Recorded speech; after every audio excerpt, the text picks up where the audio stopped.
I just think it's probably a Georgian colonial, but that's just my little tiny guess to the subject. All right, let's go look at a couple more houses, what you all say. So I love the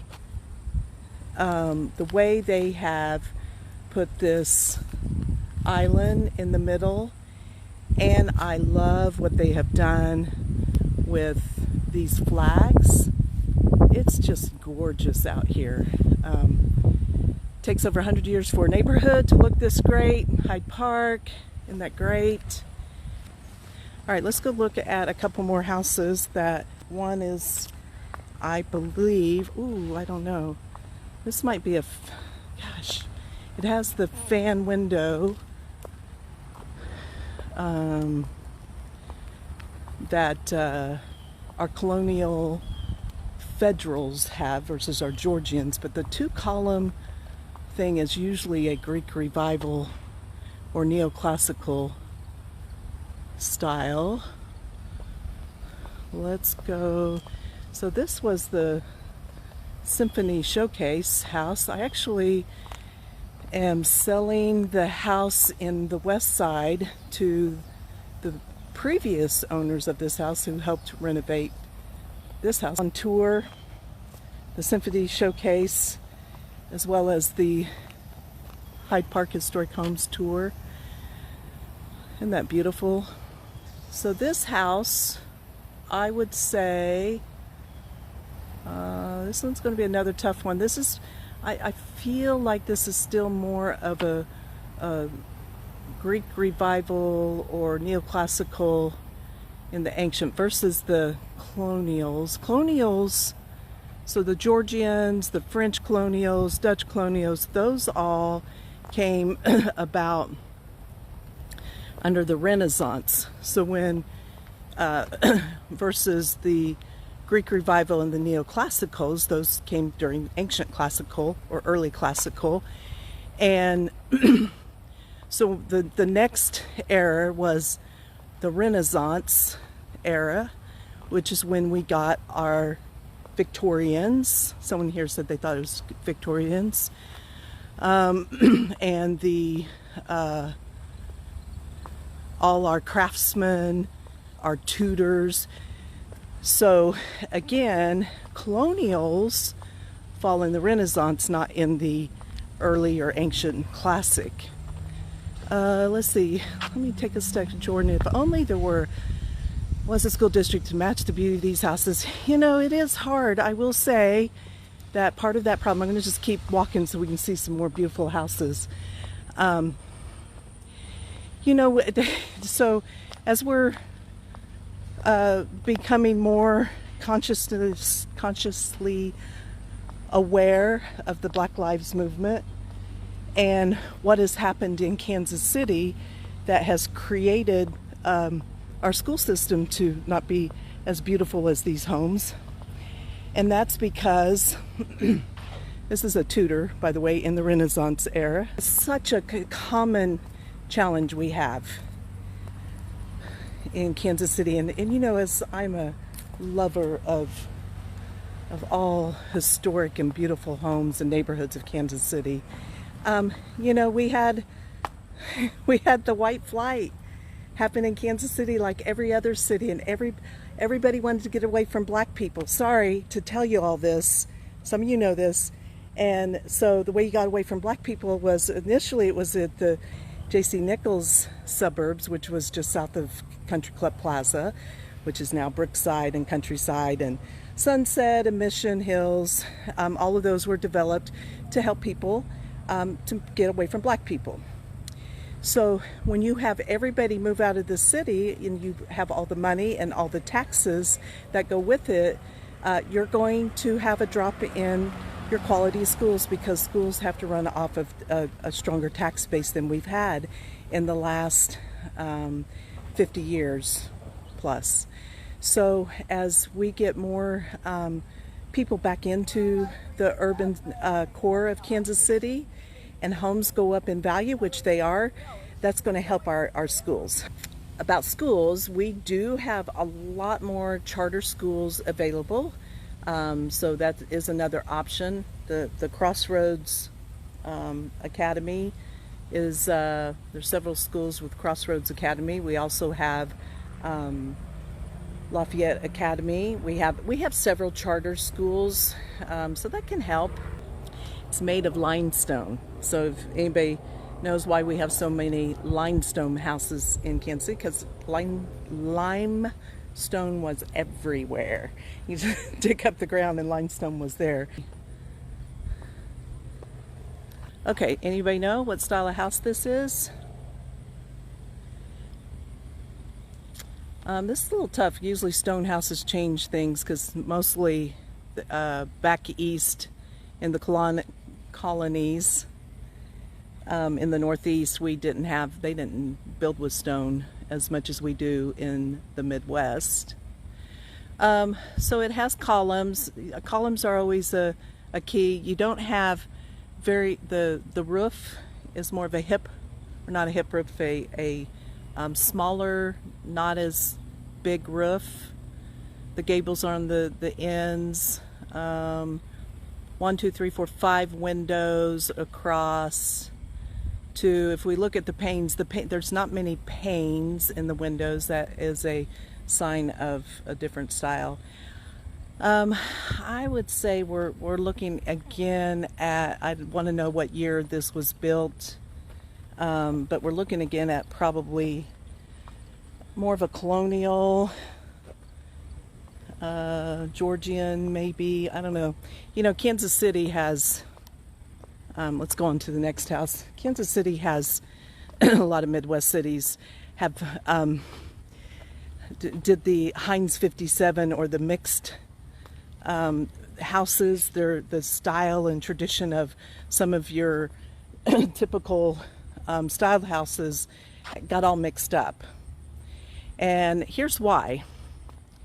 Before 1880, when there was a housing boom in Kansas City, we didn't have trained architects. And so what a lot of people, builders and owners, did was built just basically copying what they thought was correct, and they weren't.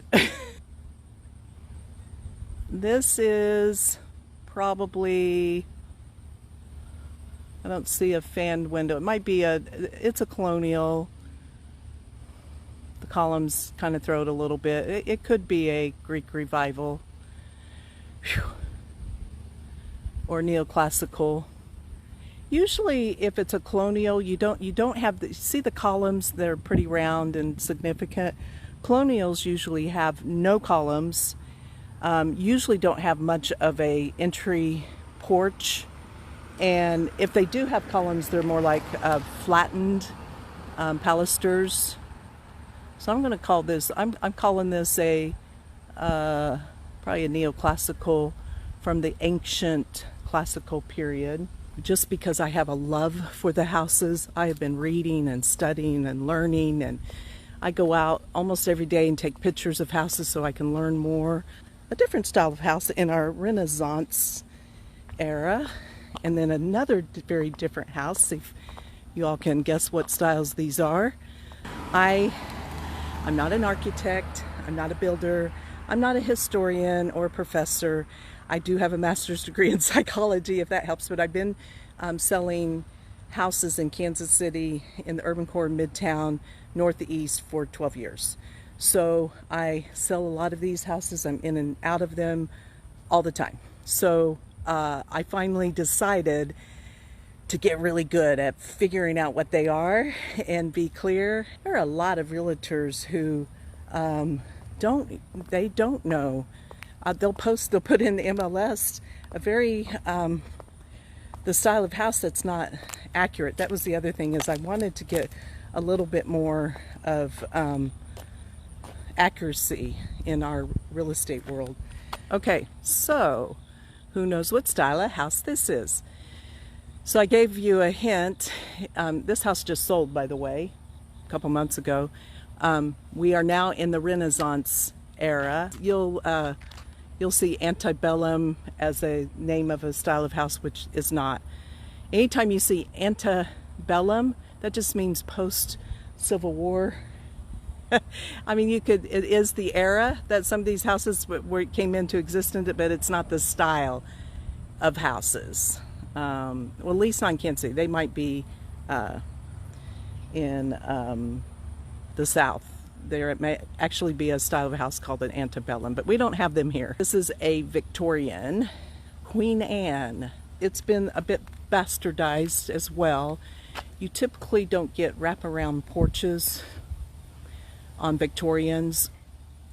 Porches are usually smaller, but what you get with, when the Renaissance happened, what you started to get was asymmetrical houses versus symmetrical. You got different, more steep roofs and varied types of roofs. You have the witch's hat is a definite indicator of a Queen Anne. And then you get more details of colorings on your windows and the trim.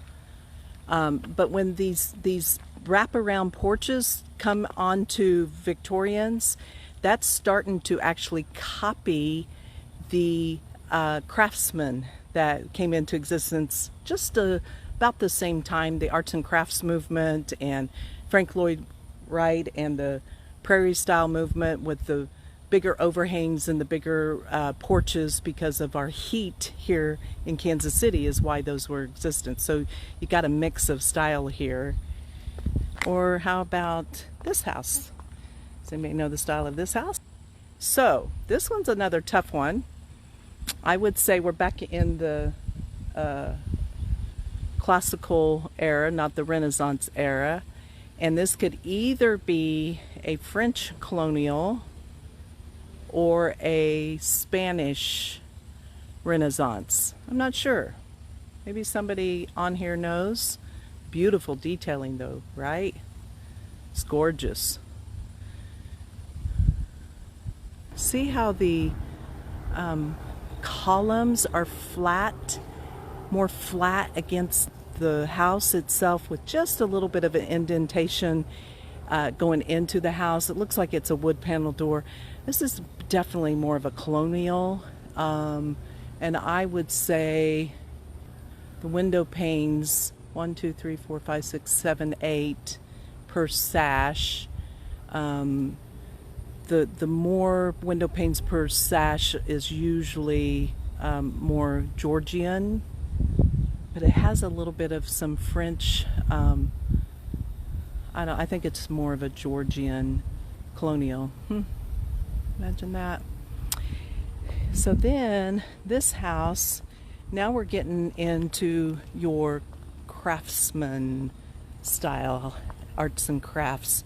And usually, even though it does have the pull out here, some columns. Columns again signify Greek Revival, Neoclassical, or moving into Renaissance that it is colonial. This is everything. This house has it's got a much steeper roof than the houses we've been looking at. The gable, that triangle piece is in the front and not on the side. Oh, this one over here is a hip roof. Hip roof means there's 4 almost equal angles of the roof on all 4 sides versus just 2. So the gable is in the front with the chimney in front. This almost has a Tudor style to it. Then with the either Greek Revival or colonial columns, and then a wraparound porch, a big deep wraparound porch, which usually is craftsman. So you've got 3 styles of houses going on here. Okay, so this house, big columns. The overhang on the top is a little bit more pronounced. The gables on the side. Yeah, I think I'm going to call this a probably a neoclassical or Greek Revival, although it does have craftsmen. The limestone throws it.